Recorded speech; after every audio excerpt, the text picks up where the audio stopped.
College athletes should or should not be getting paid.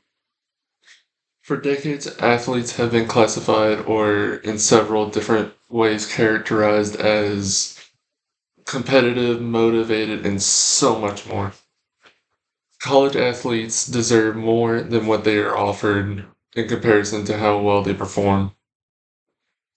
I myself am not a college athlete, but I am a part of a club that deals with football players that transfer into my college, and I help them um, with finding comfortability in the school, a job, and other sorts of needs.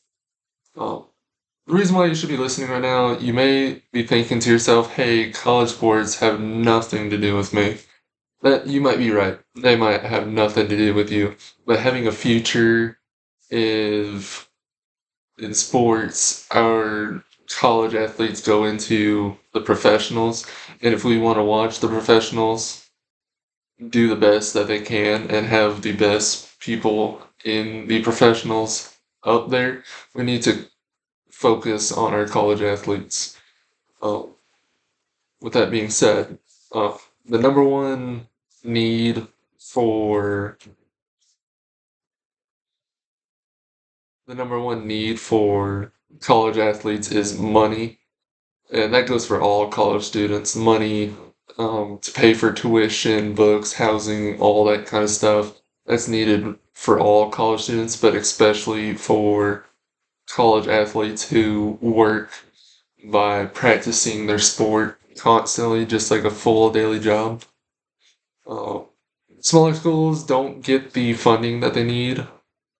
They're just not given that opportunity, such as Alabama State and then some community college. This two different levels of funding and uh, athletic uh, athletic funding, I guess. Uh, a visualization. This will give our future sports the best of the best athletes to compete against each other. And with better sports come more fans, and then come with more fans come more money and more, more, just more.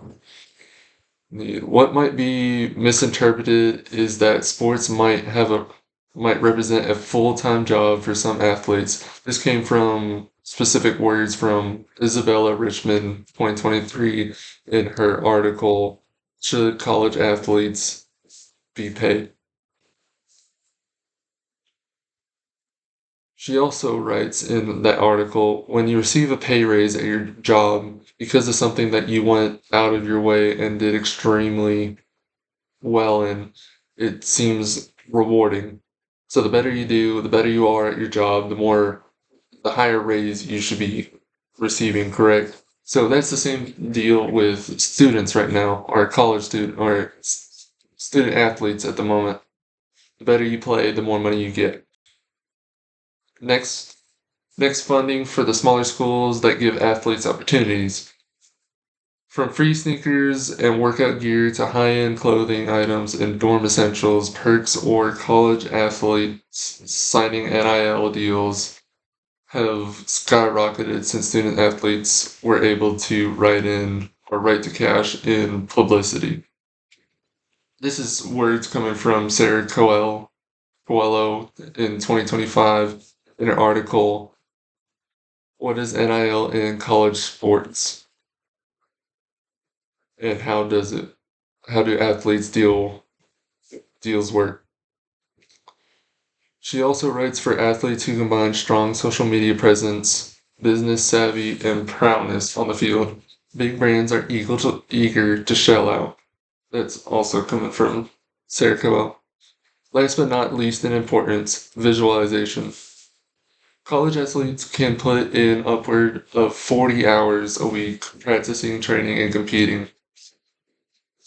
The student athlete is a challenge in devoting full-time hours to being an athlete. That's exact words coming from Timothy Peckett his in his article in 2021. Should college athletes be paid, pros and cons.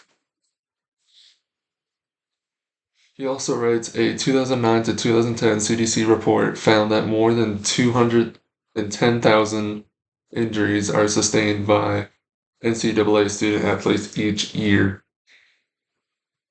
All in all, student athletes as of this time are able to receive payments for how well they perform, but only those are who are attending high-end schools. Spreading of this information will provide a chance to college athletes to receive payment and better opportunities. I hope this speech comes to mind when you turn on the TV and you see your next baseball game or your football game, the next sports game you see, and that you think about this speech.